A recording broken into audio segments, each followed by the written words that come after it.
Donc, les organisateurs m'ont demandé de maintenant vous parler de ce qu'on connaît ou qu'on ne connaît pas. Ah, en général, je n'ai pas besoin de micro, les gens vous donnent dessus. Non. Ouais. Bon, je vous aurais prévenu. Hein. Ce qu'on connaît ou ce qu'on ne connaît pas sur la structure et l'évolution des planètes géantes, je vais me concentrer sur les planètes géantes, je vous dirai pourquoi plus tard. Et en fait, mon séminaire, mon exposé aurait pu s'appeler « Tester les conditions astrophysiques en laboratoire » et je vais vous expliquer pourquoi je dis ceci. Alors, pour commencer, une fois de plus, je m'excuse platement devant le public et devant mes collaborateurs, parce que très certainement, vous avez peut-être vu des choses comme ça. À l'heure où je vous parle, en particulier grâce à ce jeune homme assis à ma gauche, là, c'est toi que je fais voir, Michel, on a découvert un peu typiquement 2000 planètes orbitant en dehors de notre système solaire, et grosso modo, un quart de ces planètes est en orbite assez proche, qu'elles transitent devant leur étoile, et ça, c'est par exemple quelques images des planètes découvertes en transit découvertes par le satellite américain Kepler. Donc, les petits points noirs sont les planètes en transit à l'échelle de leur étoile parente. Alors, un transit, vous l'avez probablement entendu ce matin, je ne sais pas, très rapidement, c'est ce qui s'est passé la semaine passée avec l'éclipse de soleil. Quand une planète passe devant une étoile source, eh bien, elle occulte la surface de l'étoile, donc la luminosité, la puissance émise, la puissance c'est le flux multiplié par la surface de l'étoile, est occultée par, typiquement, au premier ordre, hein, c'est un peu plus compliqué que ça, la surface de la planète. Vous faites le rapport des deux surfaces, si vous admettez que par d'autres moyens vous connaissez le rayon de l'étoile, vous avez le rayon de la planète. Comme par ailleurs nos éminents collègues suisses et autres nous fournissent la masse par des vitesses radiales, par effet Doppler, vous avez la masse sur le rayon au cube, ça vous donne la densité. Et pourquoi la densité, c'est important ? Parce que la densité vous donne à l'ordre 0 la composition moyenne interne d'un corps. Typiquement, un être humain masculin, de préférence, fait 1m80 et 80 kg. Vous voyez pourquoi je dis masculin de préférence ? Parce que sinon, c'est un petit peu embêtant pour une dame de faire 1m80 et 80 kg. Et 1m80 et 80 kg, ça vous donne une densité typiquement d'1 gramme par centimètre cube. Ce n'est pas un hasard, c'est qu'on est fait à 70 ou 80% d'eau. Si on était fait purement d'hydrogène, qui est 10 000 fois moins dense que l'eau, on ferait 20 mètres de haut pour la même masse. Si on était fait de plomb, on serait 2 fois plus petit. Donc vous voyez qu'à l'ordre 0, c'est déjà une donnée extrêmement importante que d'avoir la masse volumique de votre objet. Alors, étant donné qu'on fait un exposé à l'Académie des sciences et vu le niveau moyen de matière grise dans cette noble assemblée, je me suis dit on peut quand même mettre 2-3 équations, sinon ils ne vont jamais nous prendre au sérieux. Alors, quelle information tire-t-on théoriquement de ces objets ? Eh bien, vous savez que tout objet, on va dire, non soumis à une force extérieure, je prends une boule de gaz autogravitante, elle est en équilibre entre le gradient de pression c'est une force, hein, le vent par exemple, et son potentiel, son accélération gravitationnelle. C'est ce qu'on appelle un équilibre hydrostatique. Mais les planètes, en tout cas de notre système solaire, et celles qui sont en transit aussi, parce qu'elles sont synchrones, tournent très très vite. Donc le potentiel, par exemple, Jupiter et Saturne tournent en 10 minutes. Donc le potentiel centrifuge n'est... Pardon ? Ah oui, 10 heures, merci. Comme vous avez remarqué, je ne suis pas un observateur. Donc le potentiel centrifuge est une correction de 10% du potentiel gravitationnel. 10%, ça veut dire quoi ? Ça veut dire que ce n'est pas complètement négligeable. Grosso modo, vous aplatissez votre système, vous transformez un ballon de foot en ballon de rugby, grosso modo. De l'autre côté, c'est assez petit pour que, rappelez-vous vos cours en sup ou en spé, vous puissiez faire un développement perturbatif en polynôme de Legendre. Je ne sais pas s'il est dans les tableaux, là, en photo, mais donc, vous faites un développement perturbatif en polynôme de Legendre, et les planètes, du fait qu'elles ont, on va dire, un axe de symétrie nord-sud, vous permettent, enfin, les polynômes de Legendre d'ordre impair s'annulent, il vous reste les polynômes de Legendre d'ordre pair. À l'ordre 0, c'est le moment d'inertie. Donc, vous avez deux contraintes, deux intégrales premières qui vous sont extrêmement utiles. D'abord, la masse, il vaut mieux que vous reproduisiez correctement la masse. Deux, ces fameux moments gravitationnels d'ordre pair, J2, J4, J6, qui ont été mesurés il y a déjà 30 ou 40 ans par Pioneer et Voyager, deux sondes qui avaient été envoyées vers Jupiter et Saturne. D'ailleurs, Pioneer est sorti du système solaire il n'y a pas très longtemps, il y a 1 an ou 2, qui étaient en orbite balistique dans ces planètes, donc ils mesurent les moments gravitationnels, qui seront remesurés d'ailleurs en 2016 par Juno et compagnie. Donc ça vous donne une contrainte très très forte sur le profil de densité. Exemple, vous prenez une toupie. Si la répartition de masse est uniforme dans votre toupie elle va vite tomber. Si vous mettez le maximum de masse au fond, votre toupie elle va tourner. Et bien c'est exactement pareil pour les planètes. Le fait qu'on ait une contrainte sur les moments gravitationnels et la masse globale vous dit la structure ne peut pas être uniforme en densité. Alors, ça c'est la première contrainte sur la densité. La deuxième contrainte, c'est qu'on va admettre que les planètes en dehors du système solaire se forment comme les nôtres. C'est ce qu'a montré Willy. Hein. C'est l'hypothèse, c'est le rasoir d'Occam. Et si on regarde toujours pareil, à partir des observations de Jupiter, Pioneer, Cassini-Huygens et compagnie, l'abondance relative d'éléments lourds, c'est que pour un astronome, tout ce qui est plus lourd que l'hélium, c'est lourd, point barre.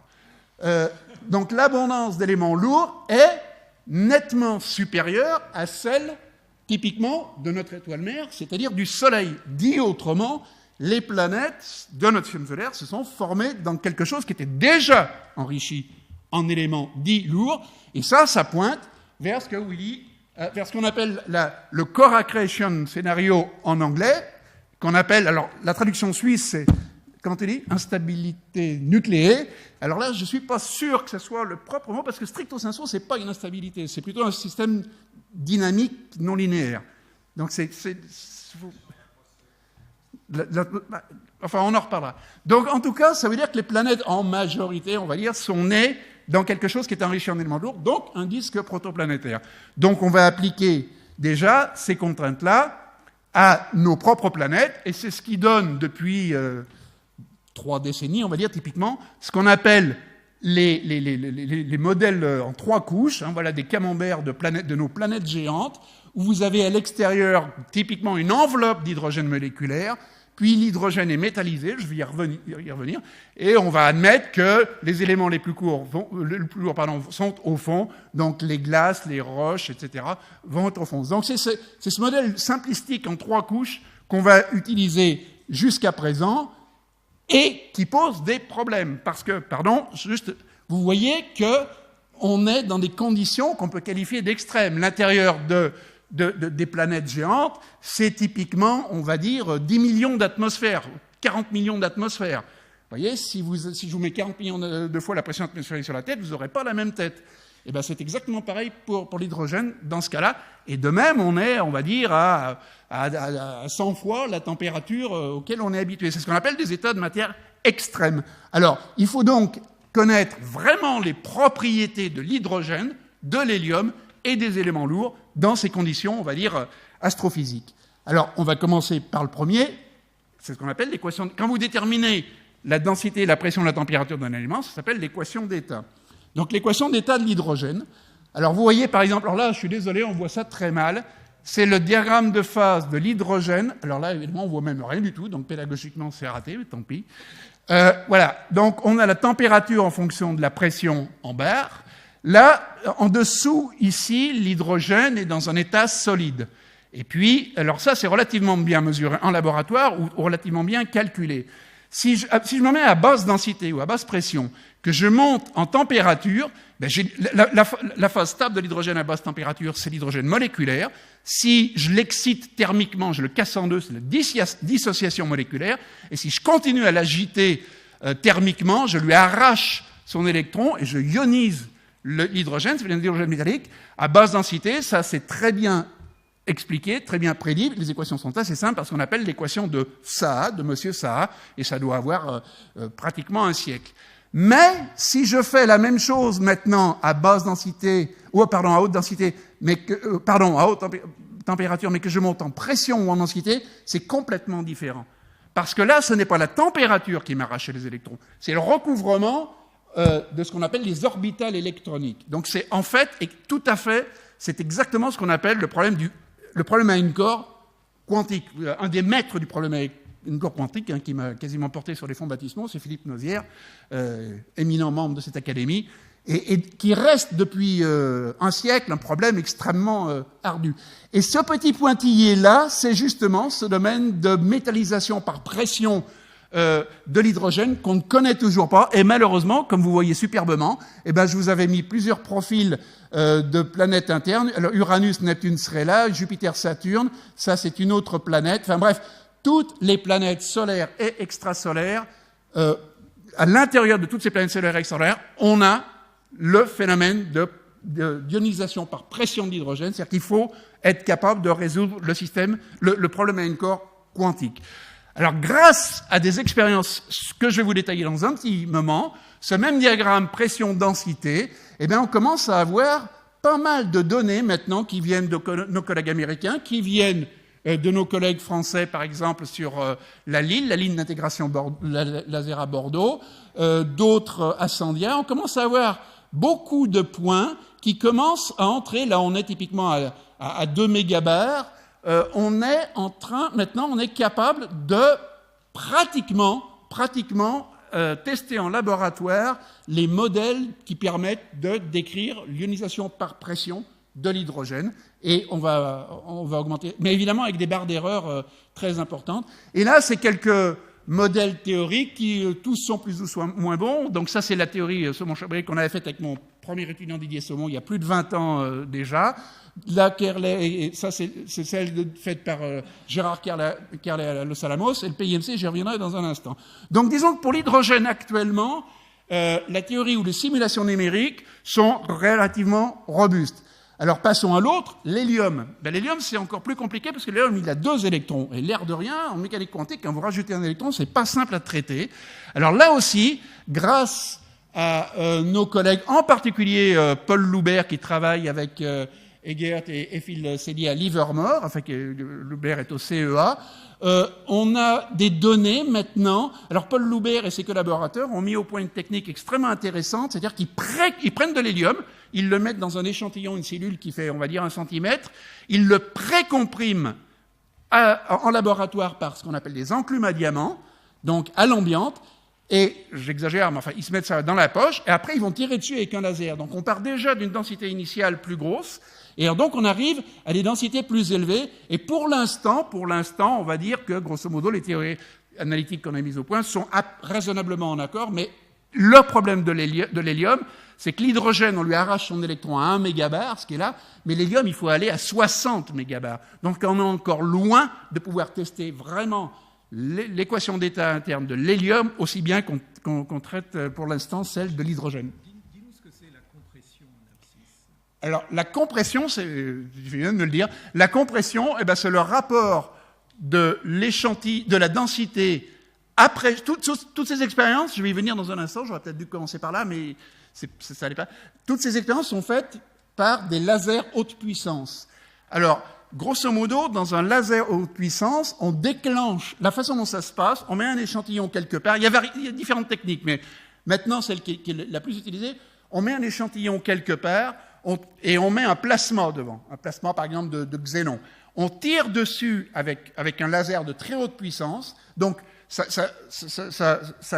produit une ablation du plasma, donc le plasma s'expand, il génère une onde de choc, et c'est cette onde de choc qui comprime votre échantillon. C'est ce qu'on appelle, et une onde de choc, c'est traité par ce qu'on appelle les théories de M. Rankine et Hugonot. C'est pour ça qu'on appelle ça un Hugonot.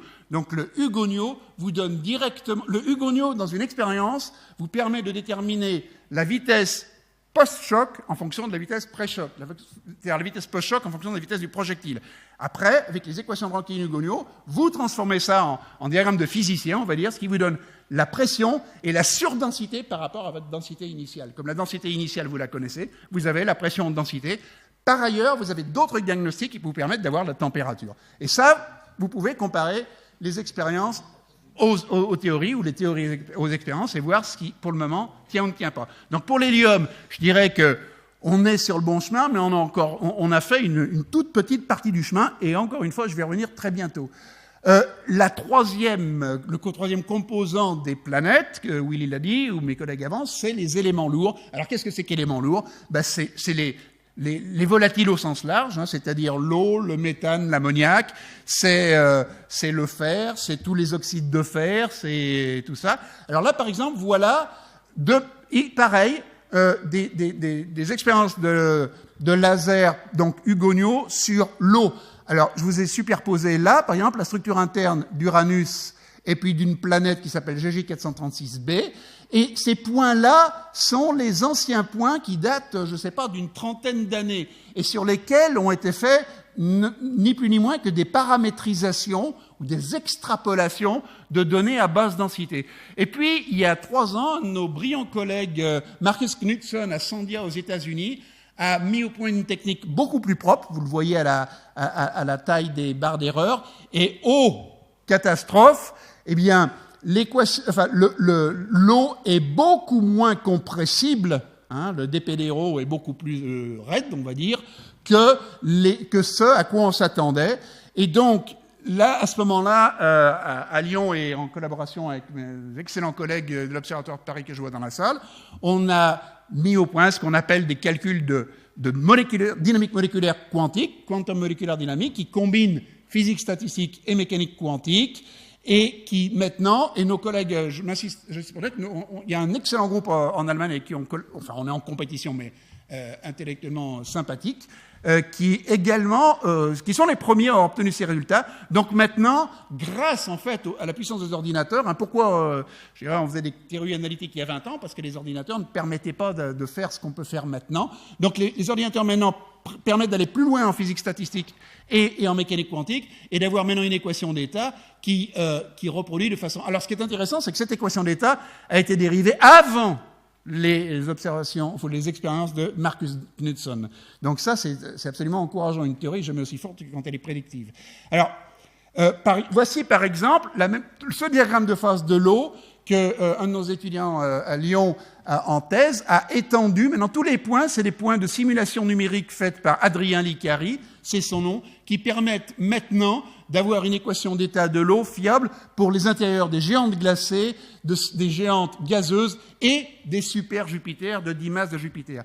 Une des conséquences extrêmement intéressantes de ces calculs, corroborées également par nos collègues allemands, c'est qu'une des phases stables dans ce diagramme de phase de l'eau n'est pas l'eau liquide, n'est pas l'eau solide, mais est l'eau superionique. Qu'est-ce que c'est qu'un conducteur superionique ? Eh bien, c'est un mélange, on va dire, par exemple, de l'eau, en fait, un mélange dans lequel l'oxygène, qui est très lourd, est encore dans une phase solide, c'est une matrice, c'est un réseau de Bragg, c'est solide, mais l'hydrogène, lui, qui est beaucoup plus léger, n'est plus dans la phase solide, il est fondu, il est liquide, donc les protons se baladent entre les atomes d'oxygène. Pourquoi c'est intéressant, ça ? Ben, c'est intéressant parce qu'un solide, il est isolant, donc un solide, il ne conduit pas l'électricité à l'ordre zéro.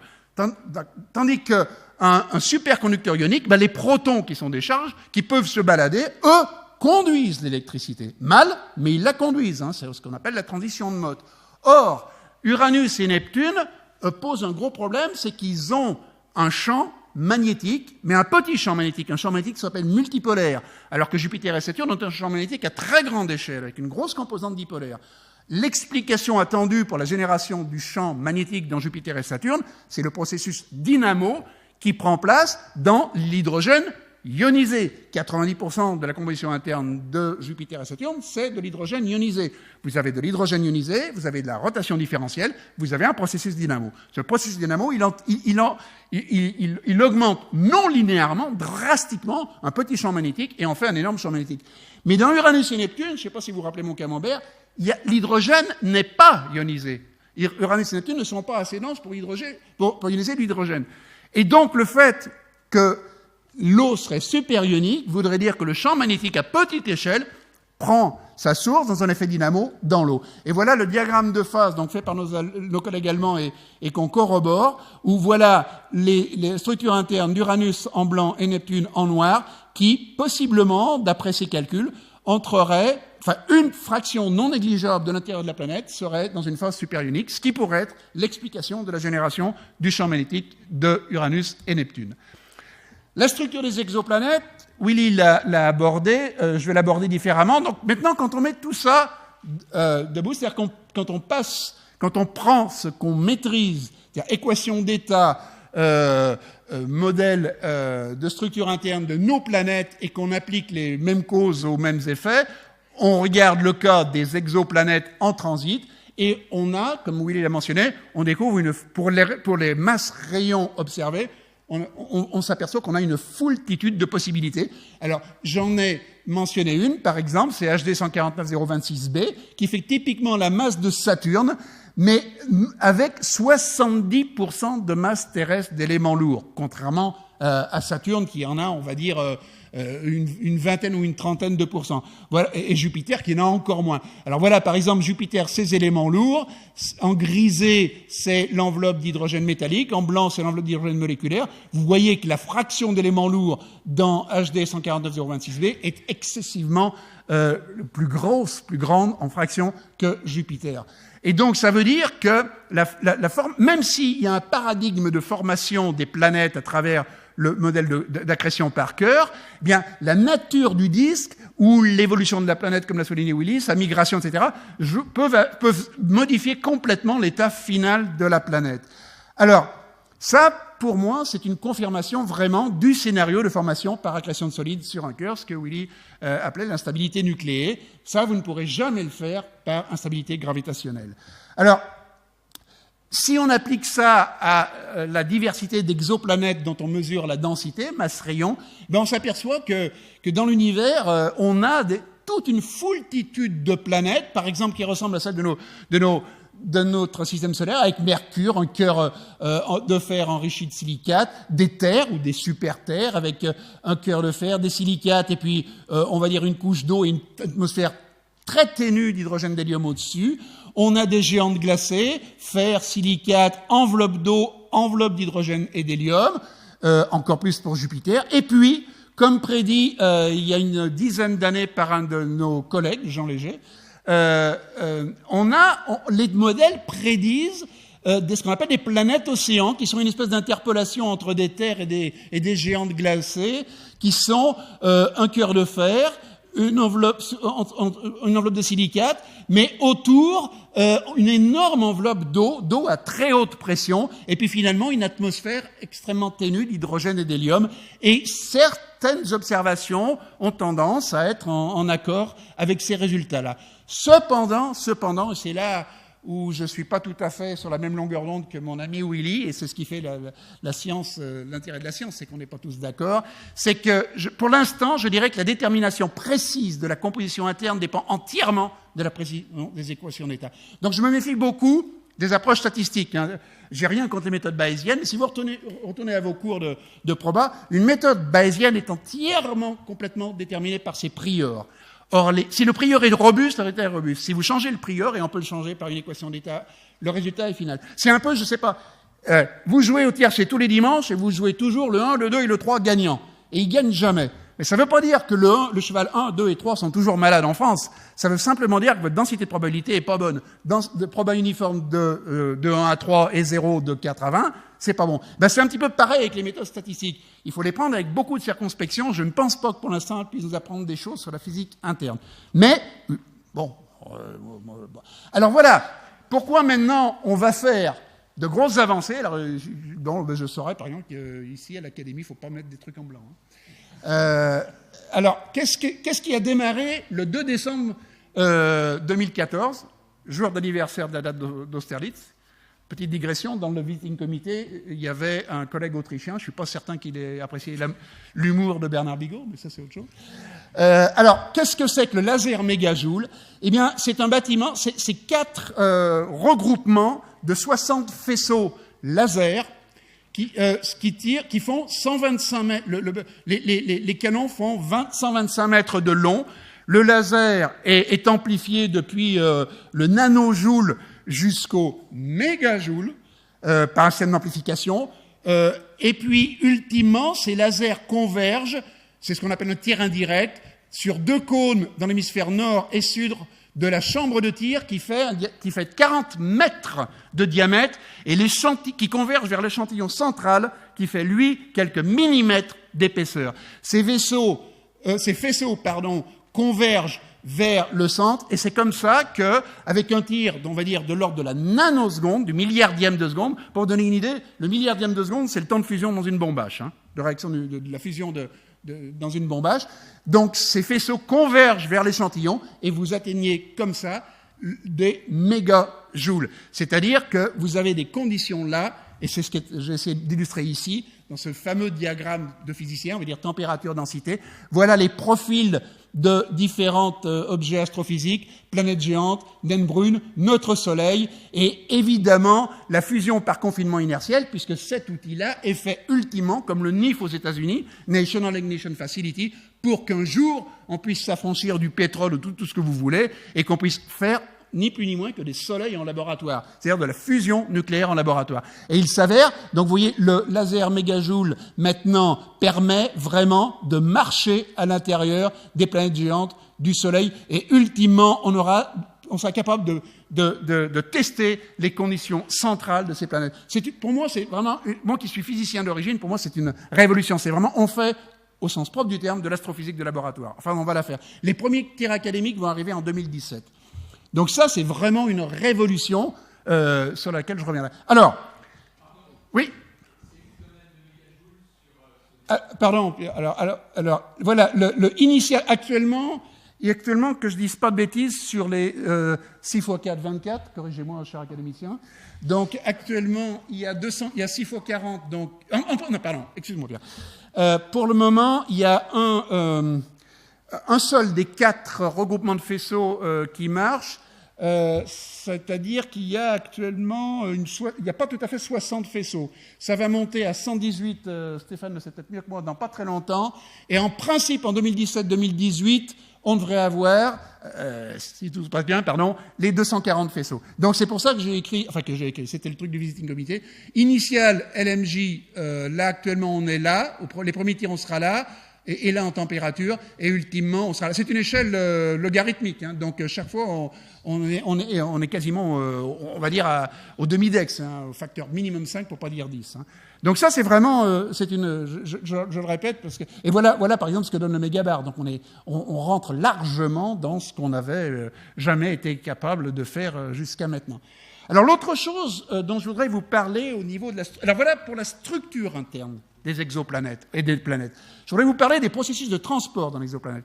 Alors, tous les modèles de planètes et d'exoplanètes sur le marché actuellement reviennent à ce qu'on appelle ce modèle à 3 couches ou 4 couches, qui est un cœur de fer uniforme, hop, puis il s'arrête, avec autour possiblement une gangue d'eau, et qui s'arrête, ou de glace. Souvent les deux ne font qu'un seul. Puis, une enveloppe d'hydrogène et d'hélium et quelques éléments lourds, tout à fait uniforme, vous le voyez, et une atmosphère. Oui, mais tout ça, ça marchait jusqu'à maintenant. Mais on a quelques problèmes. C'est catastrophique. Hein. Bon, alors voilà. Ça, c'est des simulations numériques faites par nos collègues américains avec des ordinateurs assez puissants.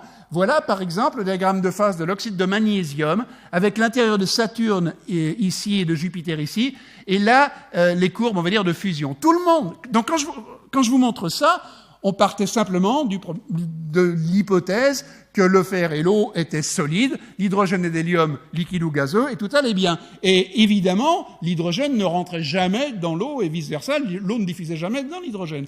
Mais ces personnes-là, par leur simulation, nous montrent qu'attention, le cœur de Jupiter et de Saturne ne sont pas solides. En tout cas, pour Jupiter, c'est pas solide du tout, et pour Saturne, ce n'est que solide partiellement. Pire que ça, ces mêmes simulations numériques montrent que si je mets, donc une fois plus, l'eau pareil, Jupiter, son cœur n'est pas solide, mais liquide, Saturne, une fraction de son cœur est liquide, mais mieux que ça, ce diagramme de phase, c'est la solubilité de l'eau dans un bain de protons, dans de l'hélium.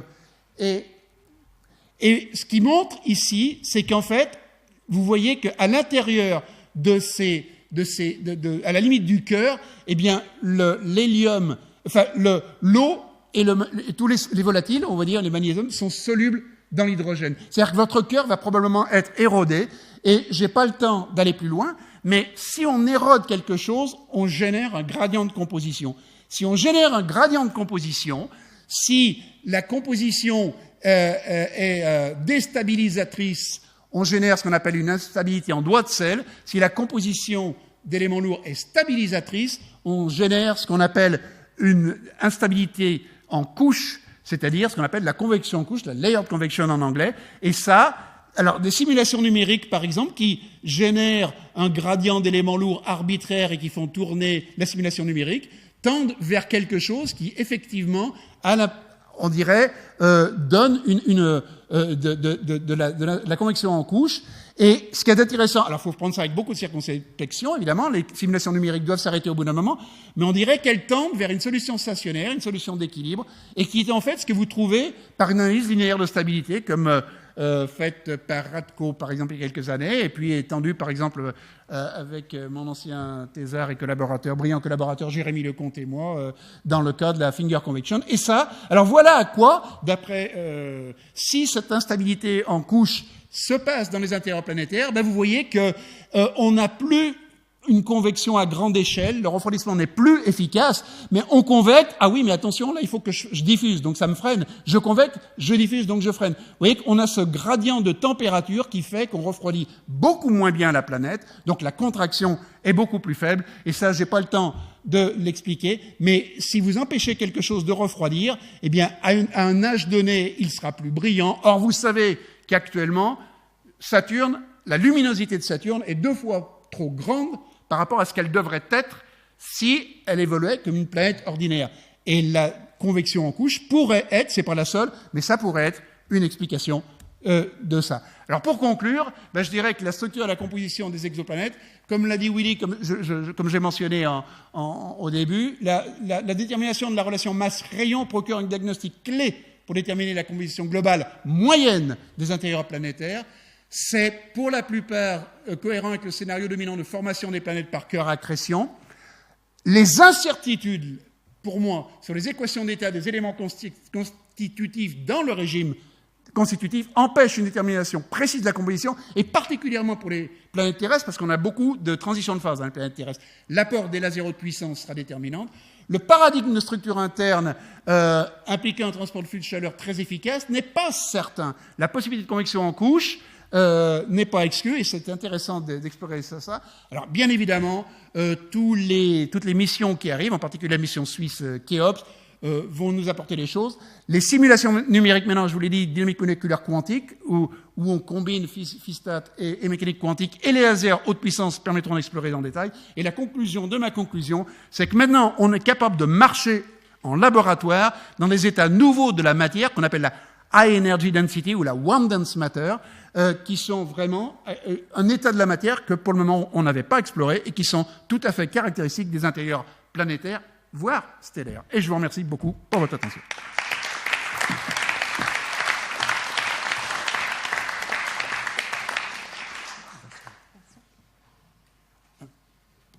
Oui, j'ai énormément apprécié ton exposé. En plus, on est là à la frontière entre les géosciences et les astrosciences.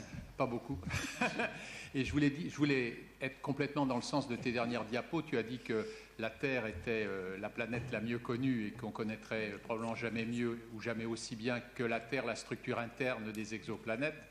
Et je voulais juste rappeler que par rapport au modèle à 3 couches, on sait maintenant que le noyau, il a une partie de fer solide, cristallisé, mais une importante partie de fer liquide, avec un changement de phase, convectif, une dynamo qui ne se comporte pas de la même façon dans la partie solide et liquide, que dans tout ça, il y a 10% de nickel et d'éléments légers, oxygène, soufre, potassium, dont du potassium 40 radioactif, source de chaleur puissante, qu'au-dessus de ça, les silicates, la couche silicate, c'est en fait 3 couches au moins, la couche des secondes, le manteau inférieur, le manteau supérieur avec des changements de phase. Donc la distribution de température, j'ai vu ça dans ton avant-dernier transparent, c'est une séquence de couches séparées par des couches limites avec des parties adiabatiques. Et puis ensuite, il y a la lithosphère active avec la tectonique des plaques. Puis ensuite, il y a l'océan et l'atmosphère, c'est-à-dire les couches fluides. Donc ce modèle à 3 couches appliqué à la Terre n'a pas grand-chose à voir avec ce qu'elle serait si elle avait un noyau de fer, une couche de roche et une couche fluide. Donc ça change les équations d'état, enfin ça change la minéralogie. Et donc je pense que ça donne, à côté des premiers exemples remarquables que tu nous as montrés, une richesse de possibilités absolument extraordinaire, et le fait que certaines planètes peuvent se comporter complètement différemment de ce qu'on attend du modèle 3 couches s'il n'est pas raffiné. Mais Vincent, c'est mon excellent collègue et néanmoins ami ici présent qui a dit qu'on connaissait bien la Terre. Moi, je suis le premier à dire que même la Terre était mieux placée que personne. On la connaît très mal, justement. Et là, au contraire, enfin, je suis 1000 fois d'accord. Et c'est bien pour ça que j'ai écrit même la composition précise des planètes terrestres, incluant notre Terre, est encore loin d'être parfaitement maîtrisée. Ce que je voulais dire, c'est que ça réserve des comportements, tu parlais de diversité, encore plus divers. Ouais, absolument, c'est naturel. Je suis obligé de dire quelque chose. Je n'ai pas dit qu'on connaissait la structure de la Terre dans l'absolu. J'ai dit que c'est la planète dont on connaît le mieux la structure interne et on ne connaîtra jamais une autre planète aussi bien que la Terre.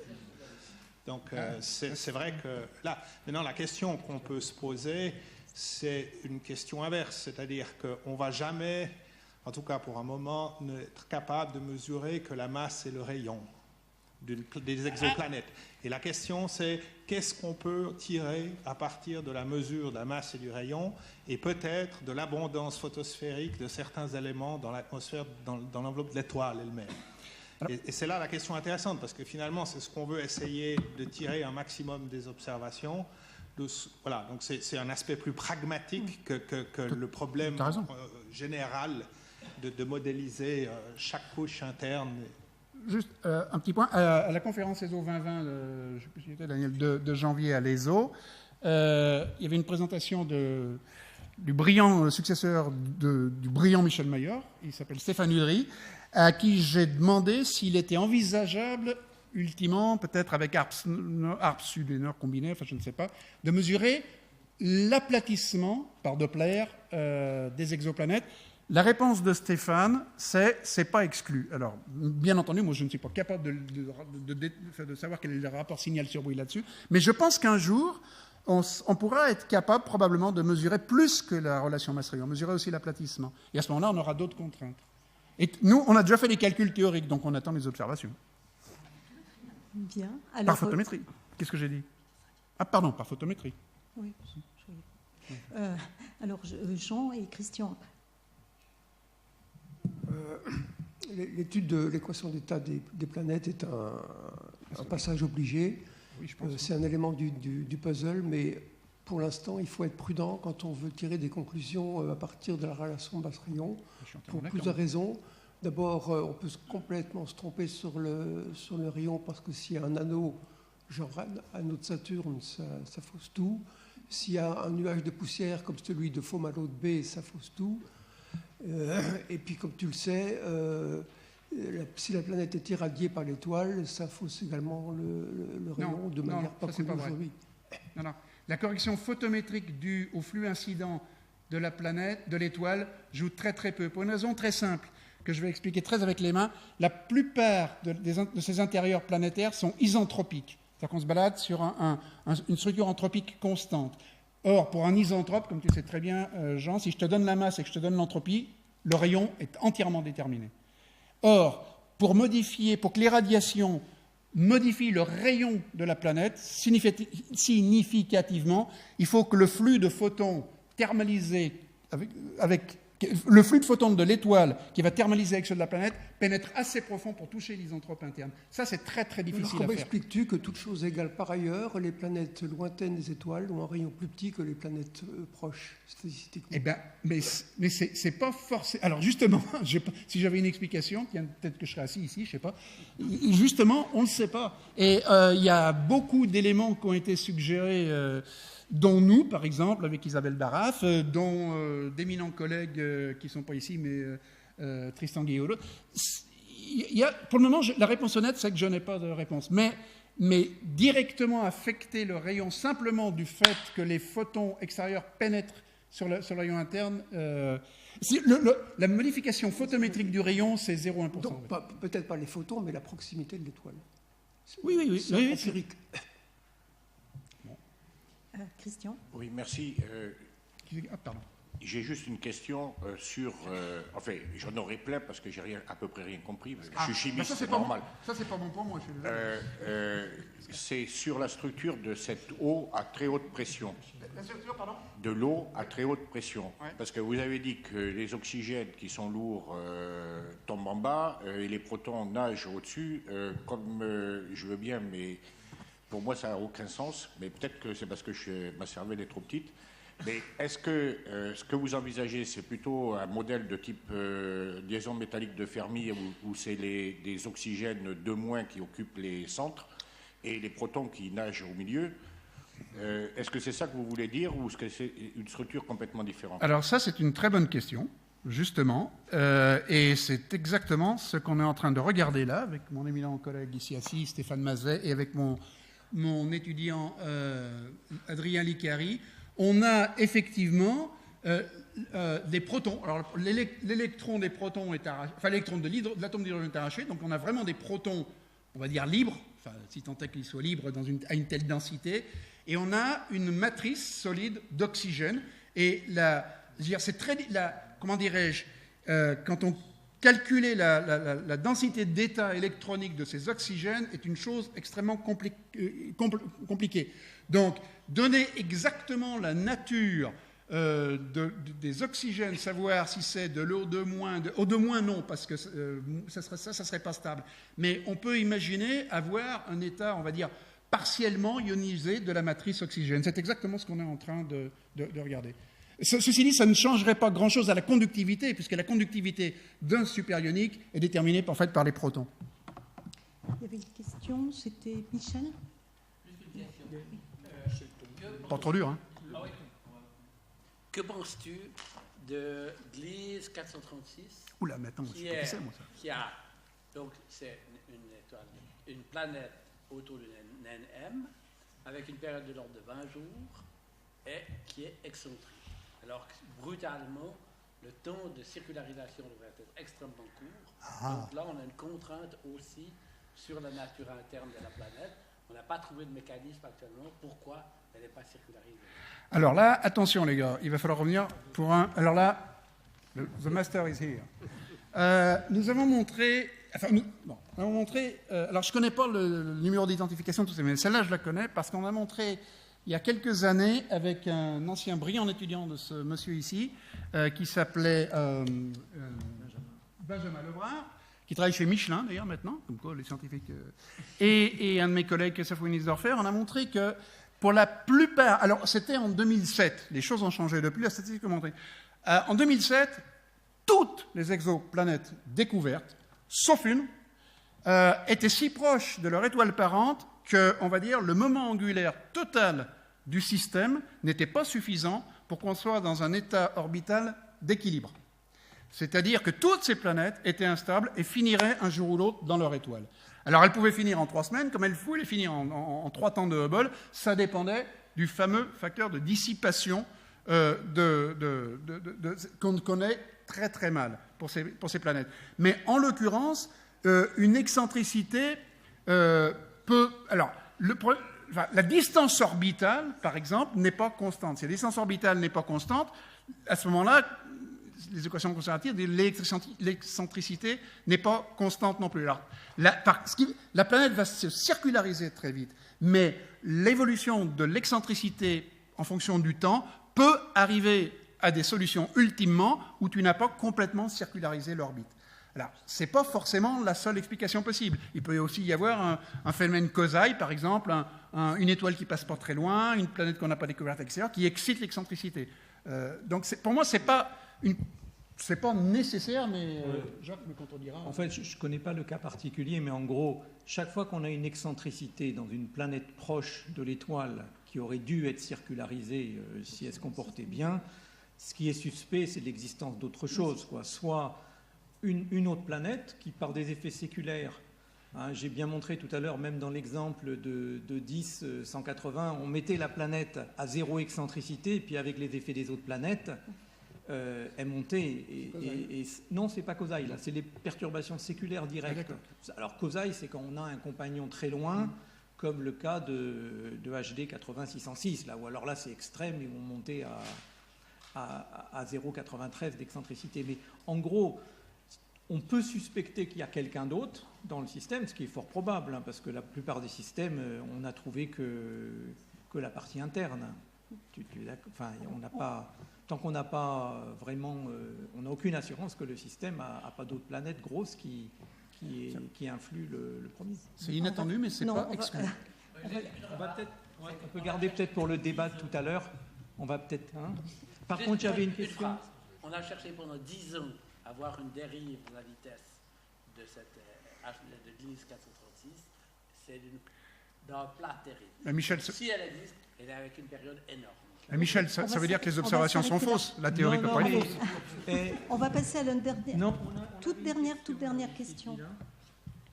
Oui, bonjour, je suis derrière vous. Pardon. Vous avez parlé à un moment donné d'une planète qui aurait ce que vous appelez planète océan, dans laquelle il y aurait une énorme épaisseur d'eau surmontée par une atmosphère. Vous avez dit que cette eau était dans un état qui n'était pas un état liquide, en tout cas. Ma question est, si nous nous intéressons à une couche superficielle d'eau comme celle que nous connaissons sur la planète Terre, est-ce que par le calcul ou par l'observation, vous avez le moyen de voir si sur une exoplanète, il existe cette couche d'eau liquide en surface de la planète? Alors, je ne peux pas vous répondre intelligemment tout de suite, peut-être même pas plus tard, donc je vais réfléchir et on en... Par contre, non, l'eau serait dans un état liquide pour le coup, là. Pas gazeux, mais liquide à haute pression dans les planètes océans. Par contre, est-ce qu'on pourrait détecter de l'eau en surface? Vas-y, Magali, peut-être que... La précision de la mesure sur le rayon. Oui, je dirais que c'est possible, mais... L'eau doit être surmontée de vapeur d'eau, et ça, elle est facile à détecter.